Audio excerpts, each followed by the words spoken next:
안녕하세요. 꿈이 있는 미래 박성광 강도사입니다. 이 시간 하나님 나라의 시작 6단원 사과 교사 지침서 강의를 진행하도록 하겠습니다. 먼저 사과의 제목을 살펴보도록 할까요? 사과의 제목은 능력의 하나님입니다. 읽을 말씀은요. 출애굽기 14장 10절에서 25절까지 말씀이 되겠습니다. 우리가 본문을 통해서 기억해야 될 것은요. 하나님이 큰 능력으로 우리를 인도하신다는 것입니다. 먼저 본문 말씀을 생각해 볼까요? 하나님께서는요. 놀라운 구원의 은혜로 이스라엘 백성을 출애굽시키시고 이스라엘 백성을 가나안 땅까지 인도하시기 위해서 홍해를 건너야 하는 광야길로 인도하십니다. 광야길 가운데서 하나님께서는요. 구름 기둥과 불 기둥으로 그들을 보호하시고 큰 권능으로 인도하셨습니다.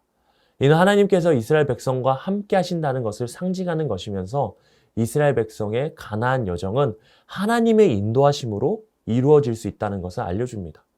우리는 여기서 하나님 나라의 백성으로서 하나님 나라를 살아가는 지금과 하나님 나라를 바라보는 현재에서 하나님의 인도를 받는 백성임을 알 수 있습니다.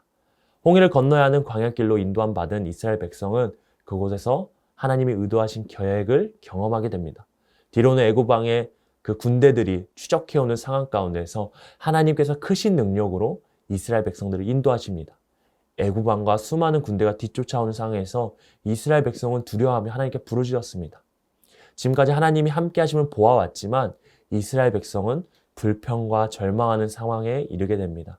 하지만 하나님께서는 모세를 통해서 이스라엘 백성이 하나님에 대한 믿음 갖기를 말씀하셨고 하나님의 말씀대로 이스라엘 백성은 가만히 있지만 하나님께서 친히 일하심으로 놀라운 구원의 역사가 시작됩니다. 하나님께서 이스라엘을 위해 싸우시기 위해 동풍을 불게 하사 바닷물이 물러가고 마른 땅이 드러나게 합니다. 이로 인해 이스라엘 백성들은요, 홍해를 마른 땅처럼 걷게 되고 이스라엘 백성을 쫓아오던 애굽 군대는 물을 다시 회복시킨 하나님의 능력으로 물에 빠져 죽게 되어집니다. 인간적인 힘으로는 이스라엘 백성이 애굽의 모든 군대를 몰살시키는 것은 불가능하였지만 이스라엘 백성과 함께 하시는 하나님께서 그 일을 행하셨습니다. 이와 같이 하나님께서 크신 능력으로 하나님의 백성을 인도하시고 함께 하시면 승리할 수 있다는 것을 우리에게 알려줍니다. 하나님의 백성으로서 하나님께서 하나님의 나라의 백성의 삶을 인도하시고 지키심을 우리는 고백해야 합니다. 이를 위해 우리 아이들에게 가르쳐야 될 원포인트는 바로 하나님이 큰 능력으로 우리를 인도하신다는 것입니다. 우리 외울 말씀 함께 보도록 할까요? 외울 말씀은요. 출애굽기 14장 14절 말씀입니다. 같이 읽어보도록 하겠습니다. 시작. 여호와께서 너희를 위하여 싸우시리니 너희는 가만히 있을지니라. 아멘. 우리 이 내용들을 기억하면서 웰컴 활동 한번 살펴보도록 하겠습니다. 웰컴 활동 나만의 능력입니다.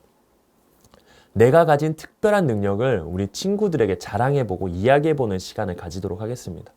우리 친구들마다 각자가 가진 능력과 은사가 있을 것입니다. 그래서 우리 친구들이 그 능력들을 생각할 시간을 주시고요. 그 능력들을 각자 작성할 수 있도록 해주시면 좋겠습니다. 내가 가진 탤런트가 무엇일지 생각해보고 나눌 수 있도록 해주시면 좋을 텐데 우리 아이들이 자신이 가진 탤런트가 없다라고 생각하는 친구들이 있을 수 있습니다. 이를 위해서 선생님께서 여러 기본적이고 별거 아닌 것 같아 보일 수 있지만 다양한 예시들을 주면 좋을 듯 합니다. 항상 밝게 웃는 친구가 있다면요. 항상 밝게 웃는 그런 긍정적인 마인드. 그것도 하나의 은사일 수 있다. 조용하지만 남의 친구들의 이야기를 잘 듣는 거. 아니면 뛰어난 집중력. 여러 가지 등등등 다양한 능력들을 가지고 있다라고 우리 친구들에게 이야기해 주시면 좋을 것 같아요. 그렇게 선생님께서 안내해 주시고요. 그리고 우리 친구들이 그 이야기를 듣고 자신의 은사들, 능력들을 한번 생각해보고 작성을 한 후에 서로 나눌 수 있도록 해주시면 좋겠습니다. 그리고 우리 친구들의 이야기들, 나눔들을 선생님께서 정리해 주시고요. 그리고 나서 어드벤처로 넘어가 주시면 좋겠습니다. 선생님께서 이렇게 이야기해 주시기 바랍니다. 하나님은 우리 각자에게 특별한 능력, 탤런트, 은사를 주셨습니다. 이 능력은 자신의 형상대로 우리를 창조하신 하나님에게서 온 거예요. 이 말은 하나님이 우리의 능력이 되신다는 말로 이해할 수 있어요. 우리가 어드벤처를 통해서 우리의 능력 되시는 하나님에 대해서 한번 살펴보도록 하겠습니다. 라고 하시고 어드벤처로 넘어가 주시면 좋겠습니다. 한번 어드벤처를 살펴보도록 하겠습니다. 어드벤처에서 다루게 될 본문의 내용은요. 눈앞에 홍해 바다가 놓여 있고요. 뒤에는 성난 애굽 군대가 추격해오는 상황에서 이스라엘 백성은 크게 두려워하고 하나님께 부르짖고 있습니다. 자신을 인도한 모세를 원망합니다. 그러나 모세는 흔들리지 않고 하나님께 기도합니다. 기도로 부르짖은 모세가 하나님의 말씀에 순종하여서 바다 위에 손을 내밀자 동풍이 불어서 물이 갈라지고요. 마른 땅이 됩니다. 그리고 뒤쫓아오던 애굽 군대는 하나님의 심판을 받게 되어집니다. 이와 같은 본문의 내용을 세 가지 질문을 통해서 우리가 살펴보도록 하겠습니다. 첫 번째 질문입니다. 바로와 애굽 군대가 추격해 오자 이스라엘 백성은 뭐라고 부르짖었나요? 애굽에 매장지가 없어서 당신이 우리를 이끌어내어 이 광야에서 죽게 하느냐? 애굽 사람을 섬기는 것이 광야에서 죽는 것보다 낫겠다 라고 하면서 모세와 하나님께 원망의 부르짖음을 합니다. 두 번째 질문입니다. 그때 모세는 이스라엘 백성에게 뭐라고 말했나요? 모세가 이렇게 말합니다. 두려워하지 말고 가만히 서서 여호와께서 오늘 너에게 위하여 행하시는 구원을 보라. 여호와께서 너희를 위하여 싸우시리라. 이어서 세 번째 질문입니다. 하나님 모세를 통해 어떤 일을 행하겠다고 말씀하셨나요? 이스라엘 자손이 바다 가운데서 마른 땅으로 행하겠다라고 말씀하십니다. 하나님이 정말 구원을 보여주시는 거죠. 한번 정리해 보겠습니다. 이스라엘 민족의 불평과 원망의 모습은 이들이 얼마나 배은망덕한지 우리에게 너무나 잘 보여줍니다. 모세는 하나님께 부르짖고 자신의 원망하는 이스라엘 백성에게 너희는 가만히 있을지니라 라고 선포했지만 솔직히 모세도 어찌할 바를 몰랐습니다. 그래서 하나님은 너는 어찌하여 내게 부르짖느냐 라고 말씀하시면서 이 말씀은 하나님의 모세에게 기도와 더불어 행동할 것을 명령하신 것입니다. 그 명령의 순종은 하나님의 크신 능력으로 우리를 인도해 주실 것을 보여주는 믿음의 기초가 됩니다. 이 말씀을 기억하며 우리의 삶 가운데 하나님의 큰 능력으로 인도하실 것을 우리 믿으면서 나아가도록 했으면 좋겠습니다. 우리 한번 밸류 활동으로 넘어가 보도록 하겠습니다. 밸류 활동에서는요, 하나님의 능력이라는 활동을 해볼 텐데요. 하나님의 능력을 떠올리면 다음 질문에 답을 해보면 좋을 것 같습니다. 질문이 두 가지가 있습니다. 하나님을 향한 의심은 어떻게 없앨 수 있을까요? 여러 가지 보기들이 있는데요. 노래방이나 PC방 가기, 친구들과 상담하기, 독서, 말씀 묵상, 인터넷 검색 이런 여러 가지 보기들이 있습니다. 하나님을 향한 의심을 없앨 수 있는 답은 무엇일까요? 정답은 말씀 묵상이겠죠. 우리가 말씀을 묵상했었을 때 하나님이 주신 그 말씀을 보았을 때 하나님을 향한 의심 그리고 하나님의 능력을 더욱더 신뢰할 수 있게 되어지는 거죠. 자, 다음 질문입니다. 삶에서 경험한 하나님의 능력을 적어보도록 합시다.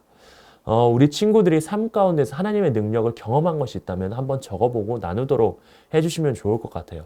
근데 이때 아이들이 정확하게 하나님의 능력이 무엇이었지? 라고 감을 못 잡는 경우들이 있을 수 있습니다. 그럴 경우들을 대비해서 선생님께서요, 먼저 본보기로 예시를 보여주면 좋을 것 같아요. 선생님께서 먼저 삶 속에서 경험했던 하나님의 능력, 그 보호하심을, 보살피심을 나눠주시면 좋을 것 같습니다. 거창한 간증이 아니어도 됩니다. 순간순간 하나님께서 도움을 주시고 나를 구원해 주시고 하셨던 그 능력들을 이야기해 주시면 좋을 것 같아요. 예를 들어서요. 선생님께서 회사에 늦을 수밖에 없는데 기도하며 갔더니 신호가 다 잘 맞아서 늦지 않고 회사에 도착할 수 있었다. 예를 들어서 버스가 배차가 맞지 않았는데 버스가 생각보다 빨리 와가지고 늦지 않고 도착할 수 있었다. 이런 삶에 작게 스쳐 지나갈 수 있는 일이지만 하나님의 능력, 하나님의 구원하심을 경험한 것이 있다면 이야기해 주셔도 좋을 것 같습니다. 그렇게 학생들과 나눔을 할 수 있도록 선생님께서 도와주시고요. 그 나눔을 다 정리해 주신 다음에 인커리지로 넘어가 주시면 좋을 텐데요. 우리 아이들이 하나님의 능력을 의심하지 않기 위해서는 말씀을 읽고 묵상을 해야 됩니다. 왜냐하면 하나님의 말씀은요, 우리를 가르치시고 인도하는 것이기 때문입니다. 그러나 우리는 말씀 묵상을 넘어서 그 말씀이 실제 우리 삶을 움직인다라는 것을 경험해야 됩니다. 이렇게 경험한 하나님의 능력은 우리가 믿음을 지키고 순종할 힘과 원동력이 되기 때문이죠. 그래서 우리의 인커리지 활동에서는요, 이 말씀을 한번 읽고 묵상하고 실천해보는 시간을 가지도록 하겠습니다. 마지막 인커리지에서는요, 하나님의 능력에 대한 성경 말씀들을 매일 하루에 한 구절씩 찾아서 읽고 묵상해 보도록 하겠습니다. 첫째 날 말씀은요, 마태복음 19장 26절이고요. 계속해서 말씀들이 있습니다. 19장 26절의 말씀은요, 예수님께서 이 제자들에게 능력을 보여주시는 것들을 말하고 있는데요. 이와 같은 구절을 읽을 때 그냥 이 구절만 읽고 끝나는 것이 아니라 이 구절 앞뒤의 내용들을 우리 아이들 같이 읽을 수 있도록 해주시면 좋을 것 같습니다. 그래서 이 본문을 읽으면서 하나님의 능력이 이런 능력들이 있으시구나. 내가 이 능력을 가지고 살아갈 수 있구나 하면서 그 능력을 묵상하는 데서 끝나는 것이 아니라 삶 가운데서 경험하고 실천할 수 있도록 해주시면 좋을 것 같아요. 그래서 총 6개의 말씀 구절이 있거든요. 그 말씀 구절들을 먼저 선생님께서 이 자리 가운데서 같이 찾아서 한번 읽어주시고요. 그리고 매일 하루하루 우리 친구들이 읽어 나갈 수 있도록.